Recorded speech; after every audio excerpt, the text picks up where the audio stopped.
First of all ekyasookera ddala lyatandika nga linnyo ne tumutwalako emukono then ne baga nti basobola mukola because she is pregnant. Yeetaaga obuyambi bw'ekyo ekizimba n'ebyolubuto ebyo engeri gy'anaazaalamu engeri gy'ali mwana muto tumanyi oba namukola operation tumanyi oba kyekinaabeerawo kati ate byonna ng'atenda byonna byetoolera ku nze omuntu ate nange nnovunaanyizibwa bwange ng'omuntu. Omwana ono by the way tuve mu byokusaaga ali mu bulumi ebyaddala naye tamanyi kiyinza kuddako osanga gwayinza otuyambako oyinza okusavinga life kitegeera oyinza okusavinga life kiki ogamba abantu baffe ekisembayo tukute tulabe abantu kye banaaba batugambye buyambi bwabwe.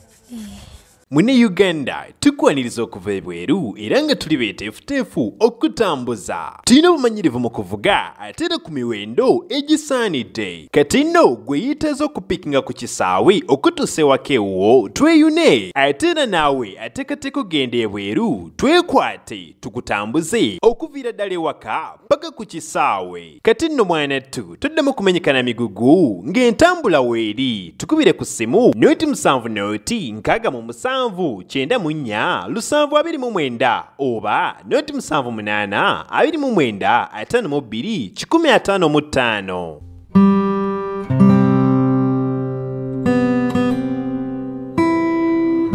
Kitundu kyaffe ekyokubiri n'ekyali ki Prossy linnya liwaŋŋambye. Kyali Prossy wa myaka 14 gyokka yakabasanyizibwa kakiga omwetisibwa seminti mu factory emu esangibwa wano e Kakajjo era okukkakkana nga kyali kyono abamutisse olubuto oluli kati myezi 7. Kyali kiwasobeddwa ekane mu kibira kwe kuba nti ate yafunye ekizimba oba olumbo lumubala embiriizi. Ekizimba kino lyatandika nga linnyo nate ne lizimba limuluma limutujja limulemeseza okwebaka tannaba kugenda maaso okuba nti afuna treatment eyaddala yeetaaga okukola scan gye basaba $50,000 bakakase whether ayinza okuba nga ayinamu babuyita batya kansa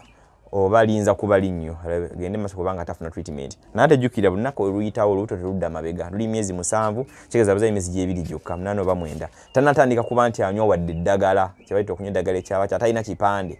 okitegeera ate alina obulwadde obumutawanya eno waggulu ate mwana muto mu myaka 14 gyokka so gwe tulabanga obulamu obulabika nga obuli mumatigga embeera ewaka waali si ya mulembe olw'ensonga nti kyali kyono ne wabayizza okulya ku bwowoolo bwe balabanga obwalayisi obw'ennusu 11 luyinza okumulemerera. Oluvannyuma lw'akakiga yamutika olubuto okweyongerayo n'afuumuuka emisinde so ze endulu ezankubiddwa ne baŋŋamba Sonko jangu olabe omwana ono bano bannumbye waka kuba nange mbeera ku kyalo kino ne ŋŋamba ate lwaki nedda tutambudde enkoko njeru tutambudde busukuma tugenze okwetolola eggwanga tukola ku mboozi ez'okuyamba ku bannaffe ne ŋŋamba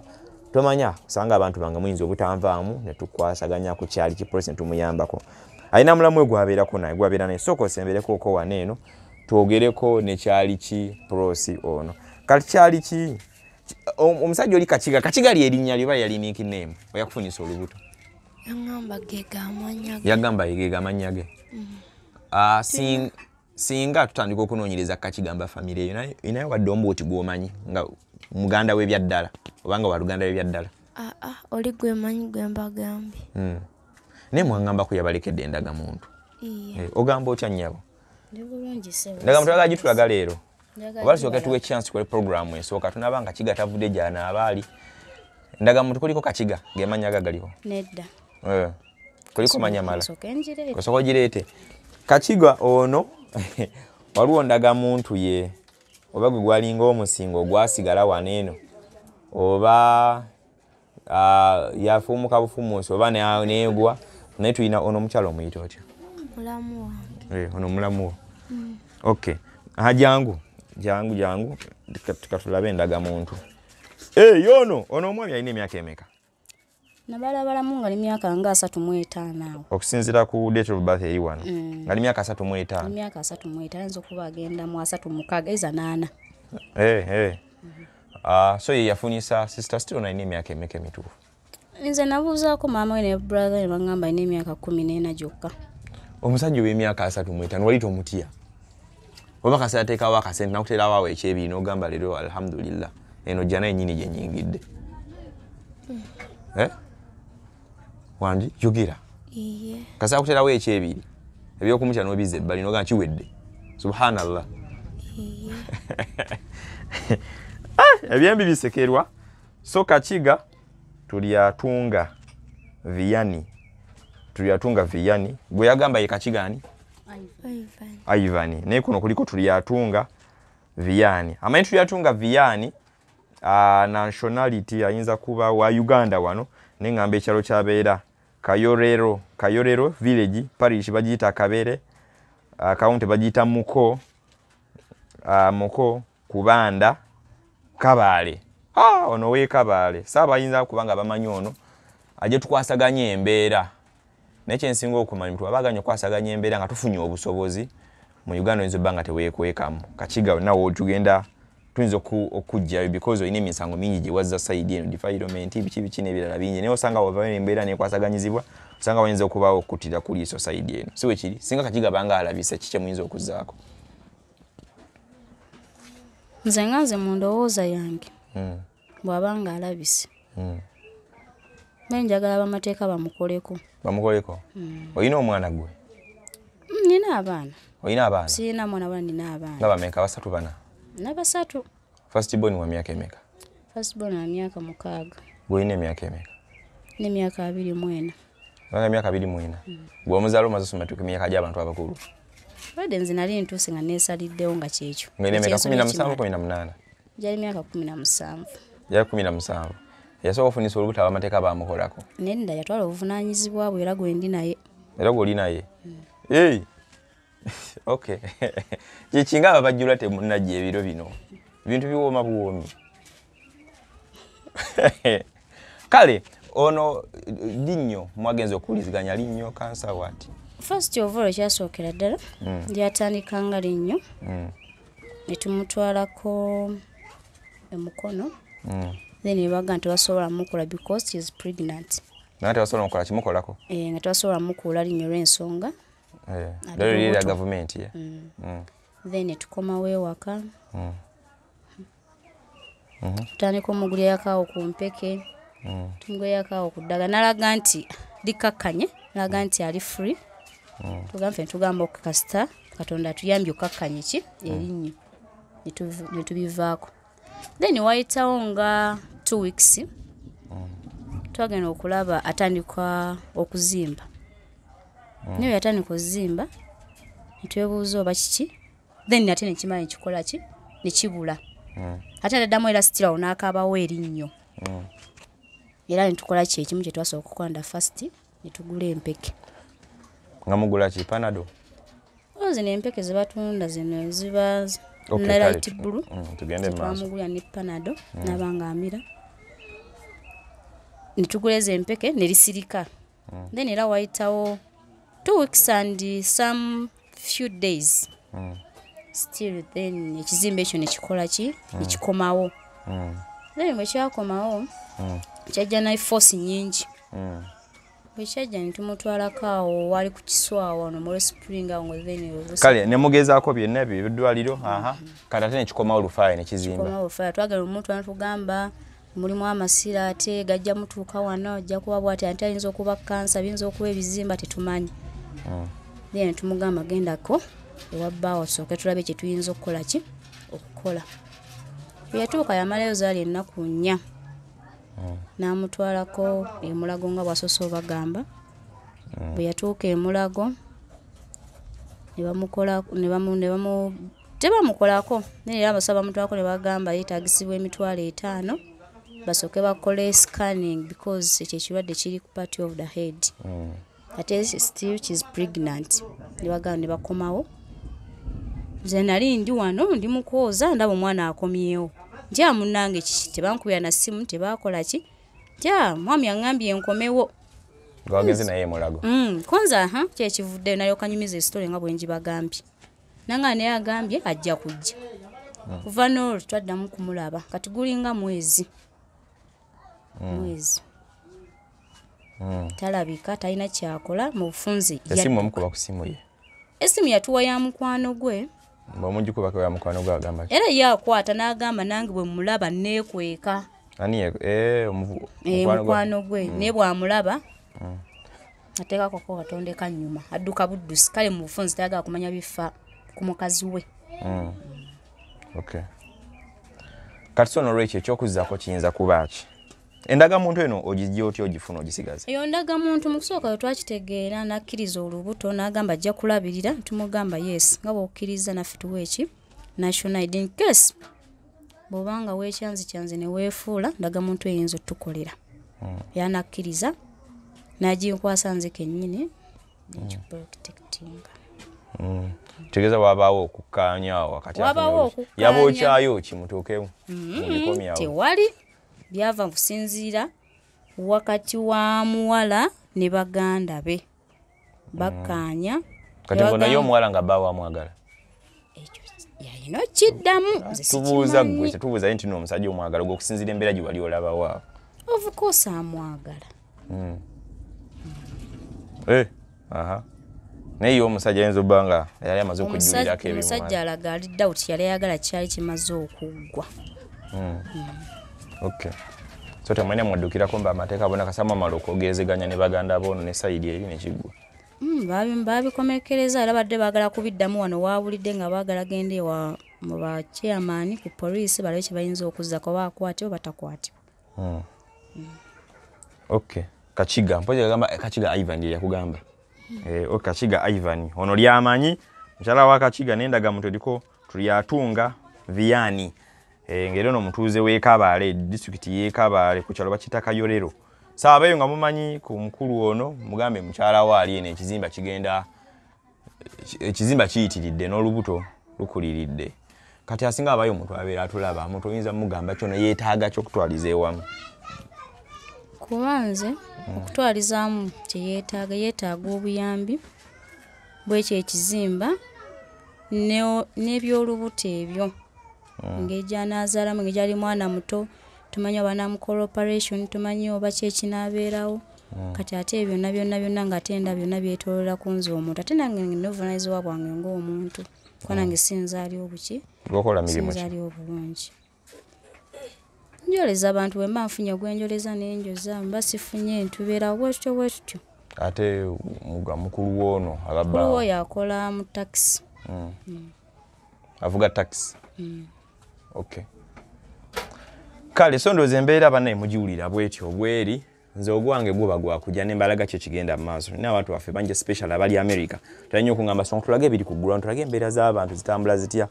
pozi nga muliba mu biko era mu biriko wanga mungamba nga tubikooye era nange sijja bidda mu kuba abalabi baffe mubabeera bakama baffe naye munaba nti munabiko mungambe tuwonge tulage embeera z'abantu zifaanana ziyanja kubanga nzikola ki nazibalaga ndi sure nti bangi abali mu diaspora bangi abali mu ggwanga Uganda nga mwayitako mu mbeera efaanaganako bweti nga n'abamu mwaka basanyizibwa tebannatuukana ku myaka bwegita abamu ne mufuna olubulwadde abamu Katonda n'abayamba naye ng'obulamu bwama ne bukyukako so banga bwakyukako waliwo okusaddaako okwenjala special abasiraamu abali mu kisiibo abamadiini amalamu akava mu kisiibo Easter yakagwa then n'abantu abalo oyinza okugamba nti kambeeko okusaddaako okwenjala okwenkola n'obukadde bwange 5 mu nnyumba oba ku account kankwate kaaka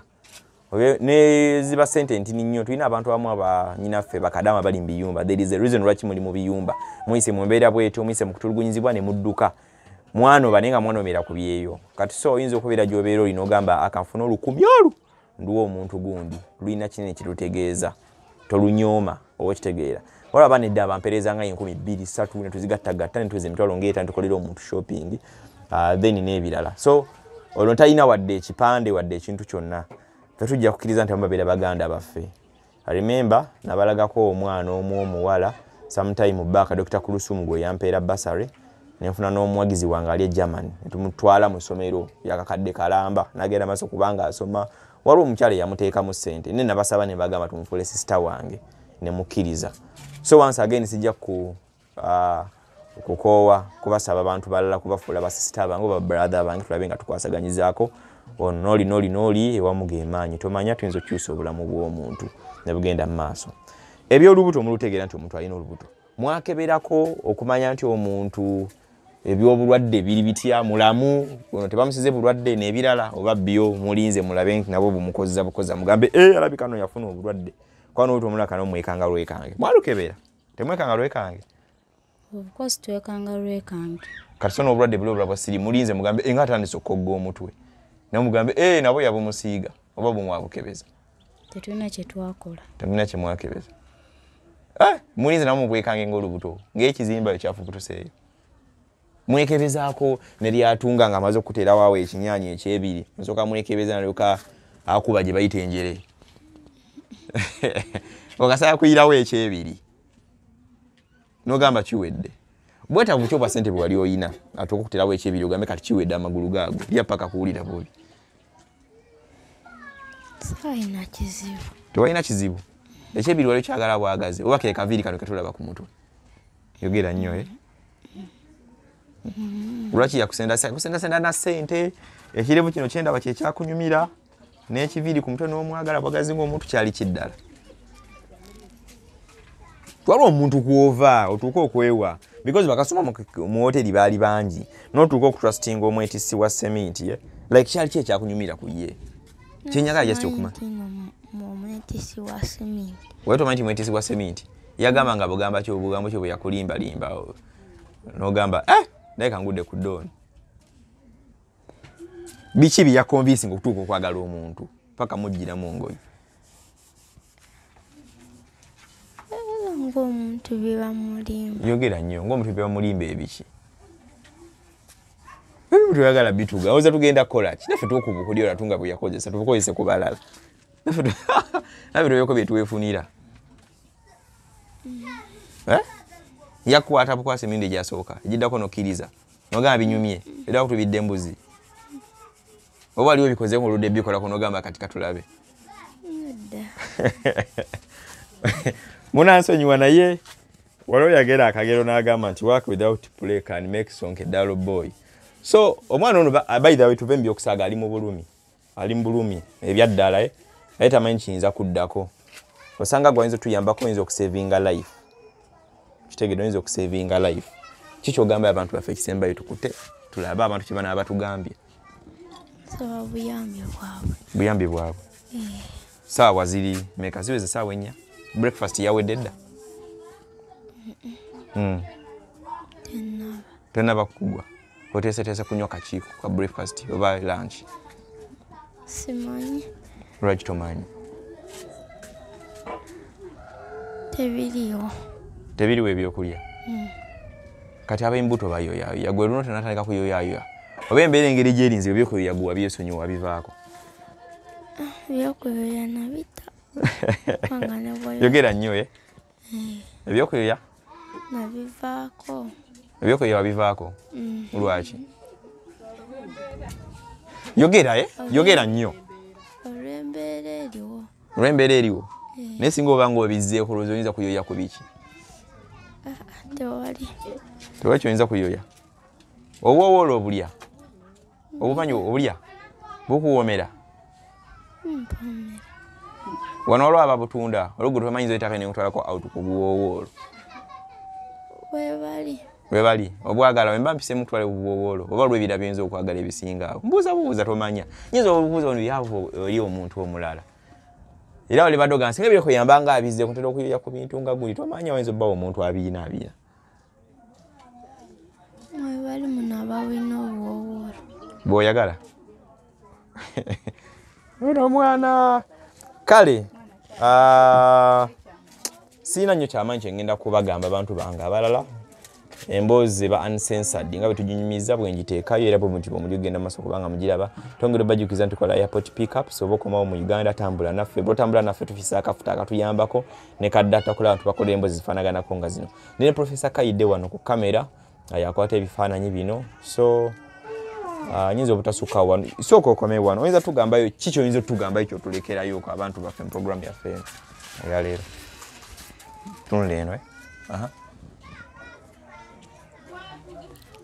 kyeninza obagambayo basaba obuyambi bammwe nabanga mukkiriza otuwa obuyambi saba Mukama abaddizeewo bambi.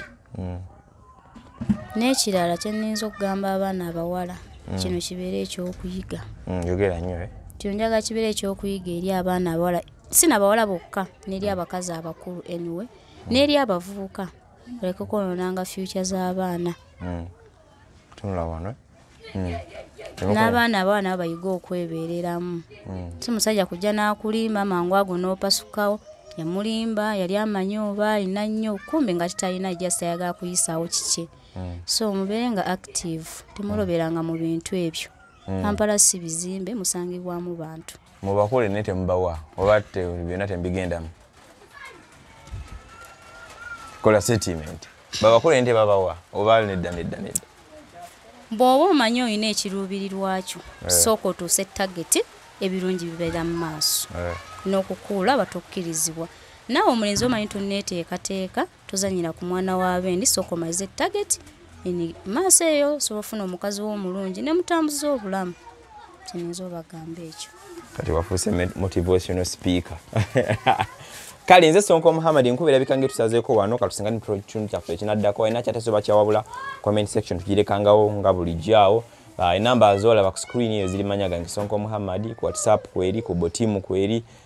TikTok Sonko Muhammad ojabbo nfuna waliwo endala eriko Sonko SONKO eriko Sonko Muhammad yafa abavuga boda mugimanyi bulunyo content yabaako sene eriko Sonko tutekako amawulire ag'enjawulo Good Talent GUD Space Talent Management YouTube channel yaffe oba tekamu Good Talent ku TikTok ojabbango tufuna bulungi nnyo Facebook ne walala wonna Good Talent kale nze Sonko Muhammad assalamu alaikum wa rahmatullahi wa barakatuh Mune Uganda tukwaniriza okuva ebweru era nga tuli beeteefuteefu okutambuza tulina obumanyirivu mu kuvuga ate era ku miwendo egisaanidde kati nno gwe yiteeza okupikinga ku kisaawe okutuusa ewaka ewuwo tweyune ate era naawe ateekateeka ogenda ebweru twekwate tukutambuze okuviira ddala ewaka paka ku kisaawe kati nno mwanattu toddamu kumenyekana migugu ng'entambula weeri tukubire ku ssimu noti 7 noti 6 9